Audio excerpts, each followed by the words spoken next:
Sáquennos de aquí. Entrevista a María Sima. Nicky Elts. Editorial. Gratis lo recibiste, gratis ofrécelo. Dedicado con amor a todos aquellos que aún han de experimentar el amor de Dios.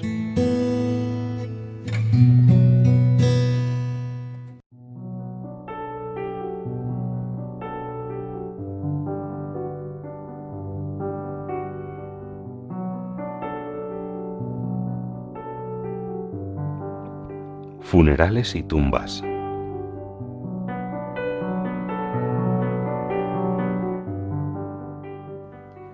¿Le han dicho algo las almas sobre los funerales?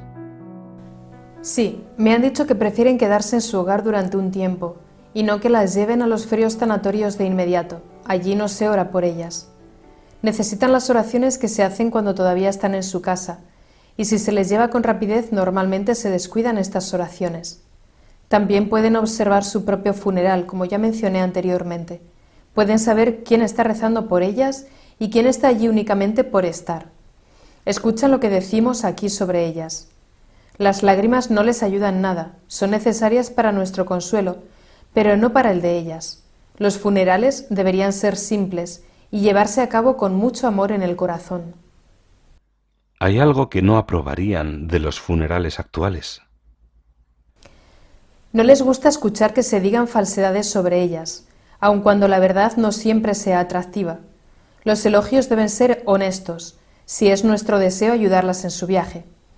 La familia debería reconocer y confesar los pecados de esa alma y ofrecérselos en oración a Jesús, y a las almas no les gustan los funerales pomposos.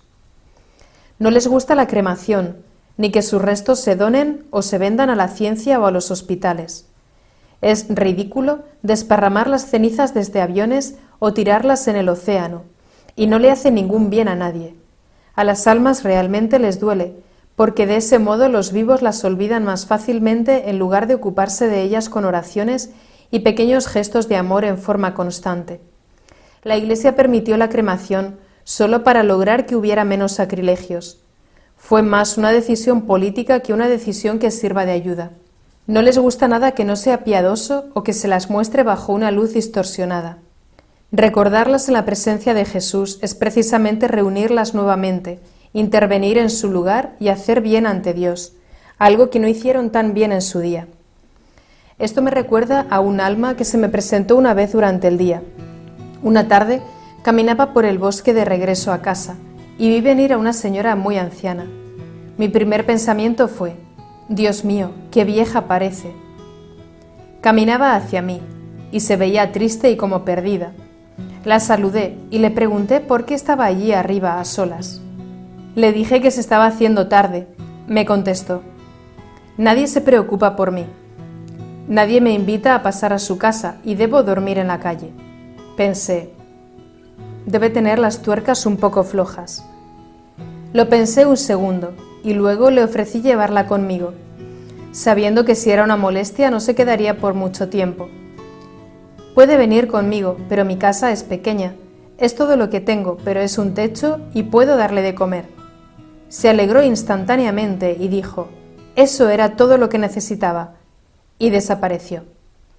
Más tarde supe que ella, en algún momento de su vida, no había dejado entrar en su casa a alguien verdaderamente necesitado, y en consecuencia debía estar en el purgatorio hasta el día en que otra persona la dejara entrar. Ve usted, de esta forma compensé ese pecado y todo quedó reparado. Haberle ofrecido que viniera conmigo le sirvió de reparación por su descuido. Siempre es necesaria la reparación y si no lo hacemos voluntariamente, Dios se encargará de arreglarlo todo para que así sea. ¿Le han mencionado las almas alguna otra práctica de los tanatorios actuales que piensen que no es correcta? Al elegir un tanatorio, lo más seguro es escoger uno en el que sus trabajadores sean cristianos activos y que recen. Esto garantizará que nada no sagrado le ocurra a los restos terrenales de nuestros seres queridos. ¿Y han dicho algo acerca de cómo cuidar la tumba tras el funeral? Sí, también me han hablado al respecto, y esto es muy importante. Las tumbas deben mantenerse humildemente y con amor. Debería echarse agua bendita periódicamente y tener una vela encendida siempre. Las almas del purgatorio lo necesitan y les gusta mucho. También pueden ver quienes visitan sus tumbas.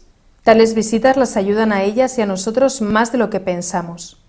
Hoy en día existen algunos cementerios donde por comodidad la placa conmemorativa se encuentra a ras del suelo para que las cortadoras de césped puedan pasar fácilmente por encima. Esto es pereza y falta de amor por parte de los familiares, y esas almas deberán sufrir más tiempo que si la familia se ocupara ella misma de cuidar el lugar donde descansa. Todo pequeño gesto las ayuda y ellas a cambio nos ayudan a nosotros, porque luego intervendrán cuando necesitemos protección o ayuda. Hasta un gesto pequeño como limpiar las ventanas por amor a ellas les hace tanto bien. ¿Y durante cuánto tiempo debemos cuidar las tumbas? Pienso que deberíamos hacerlo durante 3 generaciones por lo menos. Digo esto porque la Biblia dice que los pecados de los padres los expiamos durante 3 o 4 generaciones. Por eso nuestras oraciones deberían trascender las generaciones y no dirigirlas simplemente a los que conocimos personalmente. Es muy bueno enseñar a los niños a tener interés en sus abuelos y tatarabuelos. Esto hace tanto bien a todos, les muestra un camino y una unidad. Creo que desorienta mucho el hecho de que en esta sociedad moderna muchas familias se preocupen únicamente por la búsqueda de más dinero, mejores oportunidades o una casa más grande. ¿Hasta qué punto sabemos que todos en algún momento deberemos volver al hogar? Entre comillas. Satanás divide a las familias en todas direcciones dentro de la misma generación y en las intermedias.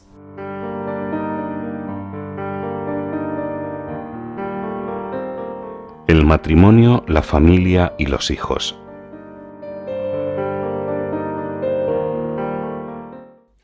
En un matrimonio donde la mujer sufre mucho a manos de su marido o viceversa, ¿está bien que uno deje al otro? Pueden hacerlo, pero ciertamente es mejor que no lo hagan. Deben ofrecérselo todo a Dios. Pero la línea que no se puede cruzar es la del maltrato físico, porque es Dios quien elige a los mártires, no nosotros. Desde una dimensión espiritual, ¿qué beneficios pueden obtener los que se casan por la Iglesia o una pareja que ni siquiera se casa? Tanto la bendición de Dios que se recibe al casarse como los votos matrimoniales, la misa de nupcias y el apoyo de todos los familiares. Todo ello son gracias protectoras tan poderosas que la falta de alguna debilitará notablemente la fortaleza y la unidad de las parejas. Con la bendición de Dios y de la Iglesia, la relación se desarrolla de un modo mucho más sólido y en consecuencia más feliz que si no la hubiera. También tienen lugar cosas similares a lo que veo cuando me visitan las benditas ánimas del purgatorio y que podríamos llamar bilocación, o que un ángel tome la apariencia de uno de los esposos para darle un mensaje al otro. Él o ella verán o escucharán al otro y así recibirán palabras de protección o ayuda. Esto sucede con frecuencia y debe verse como un don maravilloso de Dios a una pareja santa. Ciertamente no sucede cuando se vive juntos en pecado. En esos casos la protección espiritual que tienen es mucho menor. Yo les aconsejaría a esas personas que se alejen del pecado cuanto antes y regresen a la protección de Dios. También es común que un cónyuge fallecido se acerque para acompañar al que aún vive en el momento de la muerte.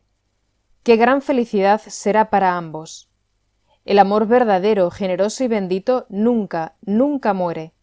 Sin embargo, esto sucede únicamente cuando Dios ha bendecido ese matrimonio y siempre está cerca de ellos en la oración y en sus actos de amor generoso. ¿Qué han dicho las almas del purgatorio sobre el divorcio? Han dicho que es uno de los mayores pecados contra Dios. Es algo que hace daño a todos y, por supuesto, sobre todo a los inocentes.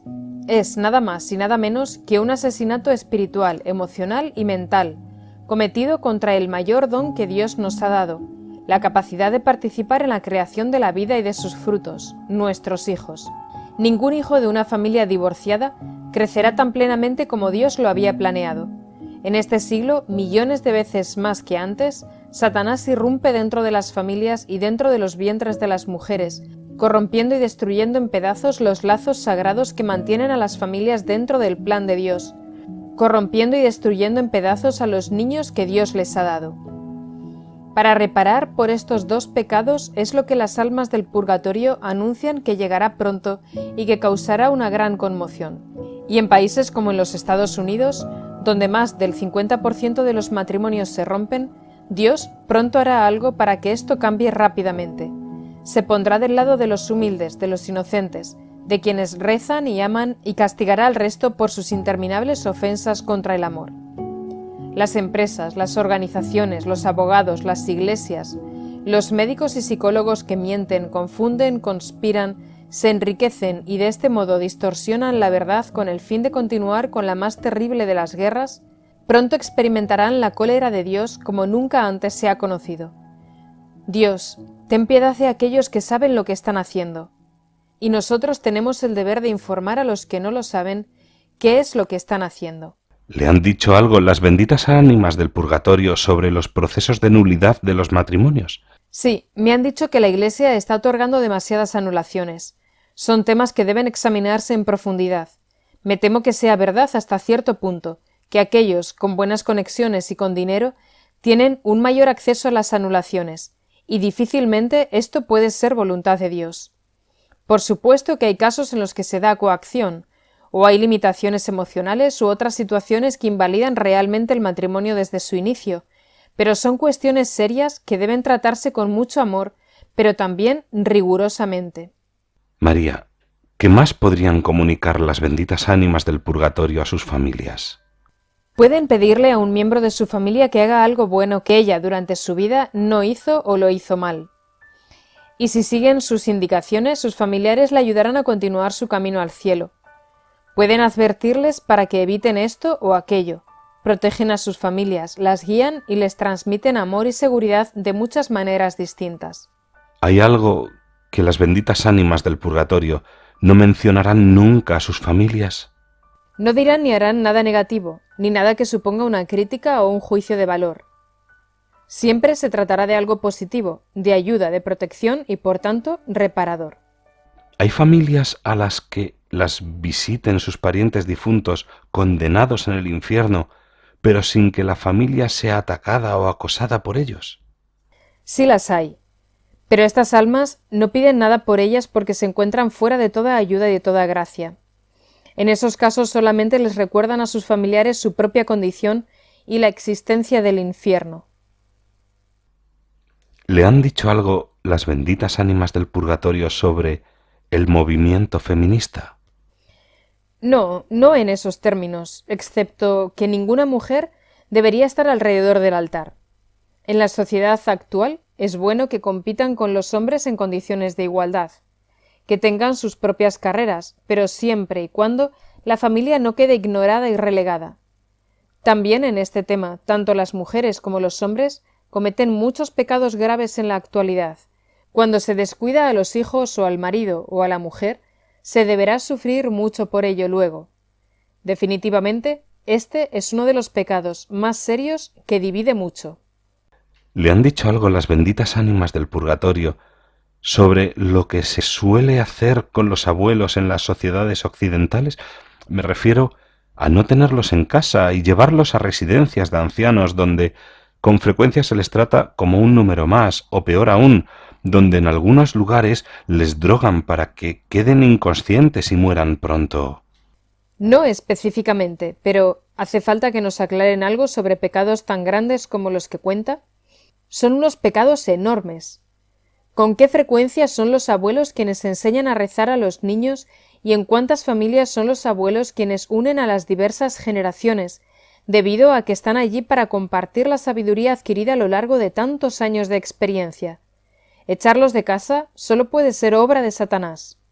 María, ¿crees que es un pecado que una madre no amamante a su hijo o que no lo abrace? Si se encuentra físicamente en condiciones de amamantar y prefiere no hacerlo por algún motivo egoísta, sí lo es. Y cuando no se abraza a los hijos, estos quedan paralizados emocionalmente al crecer. Por lo tanto, por supuesto que también es un pecado. ¿Qué es mejor, ser pobre con muchos hijos o rico con solamente 1 o 2 hijos? No debemos interferir en los planes de Dios con respecto a los hijos, y Él siempre enviará muchos a quienes entren dentro de sus planes. Conozco a mucha más gente plenamente feliz entre los pobres que entre los ricos, y conozco muchos casos de los dos tipos. Además, los ricos están más lastrados con los efectos de los pecados de sus ancestros. Viene a mí en busca de ayuda por este motivo más gente adinerada que pobre. Y esto no se debe a que los pobres no tengan posibilidad de venir, pues también lo hacen. Sin embargo, casi todos los gobiernos del mundo, como se demostró en las reuniones sobre población de El Cairo, hablan de la temible amenaza de la superpoblación. ¿Qué dice usted al respecto? Son tonterías y equivocaciones, fruto del egoísmo y montadas en su totalidad por los mismos bancos. De los 6.000 millones de habitantes de la Tierra en la actualidad, aproximadamente alrededor de un tercio se está muriendo de hambre, pero eso se debe únicamente a la avaricia de unos pocos. Existen estadísticas que prueban que el mundo podría alimentar a 50.000 millones de personas o más, si se distribuyeran con justicia la energía y la comida. La avaricia de Occidente es algo que disgusta mucho a Dios, y estoy segura de que Él hará algo al respecto. ¿De quién son los niños que consumen 90 veces más que los niños de la India? ¿Y quiénes son los que se preocupan tanto de la superpoblación? La respuesta a estas dos preguntas es la misma: Occidente y sus bancos. La avaricia y un temor infundado a la pobreza hacen que mucha gente crea falsedades tan grandes y que las difunda y actúe en esa línea. ¿A qué edad debería poder dejar una madre a su hijo durante un periodo largo de tiempo a alguien que no sea de la familia? Esto depende, por supuesto, de las circunstancias exactas de cada familia, pero como norma general, es un pecado hacerlo antes de los 4 años. Las heridas que se reciben antes de esa edad son las más difíciles de curar porque se encuentran en lo más profundo del subconsciente. ¿Le han dicho algo las ánimas sobre el castigo físico a los hijos? Sí, lo han hecho, y por este asunto me atacó la revista alemana Der Spiegel hace un par de años. Ellos decían que yo estaba a favor de pegar a los hijos. Mentira. Las benditas ánimas del purgatorio han dicho que un cachete puede ser necesario con los hijos muy testarudos y desobedientes. Una pequeña bofetada no es perjudicial, y el niño lo olvidará rápidamente. Pero lo que sí recordará durante largo tiempo, porque queda archivado en su subconsciente, es la consecuencia que conlleva ser testarudo. Por supuesto, esto debe hacerse con moderación, pero si uno no lo hace y espera a que el hijo sea mayor, ya será muy tarde, y los padres sufrirán por culpa de sus hijos. Sin embargo, cuando un hijo mayor tiene en su subconsciente una memoria del cachete que le dieron cuando tenía solo 2, 3 o 4 años, una sola mirada del padre bastará para que actúe correctamente. Muchos padres en la actualidad ya han aprendido los frutos que ha dado su excesiva tolerancia. La violencia física en el hogar es un gran pecado contra el amor que debería reinar en la familia, pero una disciplina física aplicada con cuidado es una necesidad permitida por Dios en las edades y en los momentos adecuados. El mismo pecado cometido contra un niño pesa mucho más que si fuera contra un adulto. Sí, ciertamente es así. Los pecados contra los niños, si no se reparan rápidamente y de manera adecuada, serán repetidos por el niño como algo aceptable y normal. Esto se debe a que el modelo que suponen los padres es algo muy poderoso y profundamente arraigado en los hijos. Un divorcio o un acto de violencia en el hogar, o que sean testigos de algo deshonesto, o de una infidelidad, o de insultos y calumnias, da igual de lo que se trate, podrá fácilmente causar reacciones idénticas entre sus descendientes.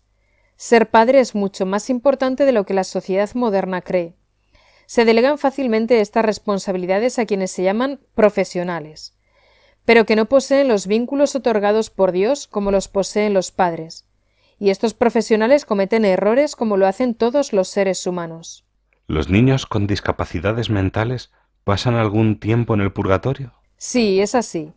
Pero por supuesto que su purgatorio es más leve que el de los niños sanos. Todo depende de lo que el niño pudo entender. ¿Cuáles son los pecados más graves que pueden cometer los niños? Por ejemplo, entre los 6 y los 12 años. La desobediencia y la falta de educación hacia sus padres son los dos más graves.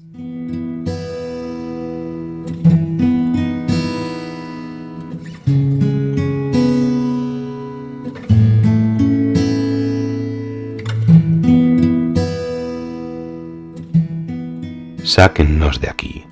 Entrevista a María Sima. Nicky Elch. Editorial. Gratis lo recibiste, gratis ofrécelo. dedicado con amor a todos aquellos que aún han de experimentar el amor de Dios.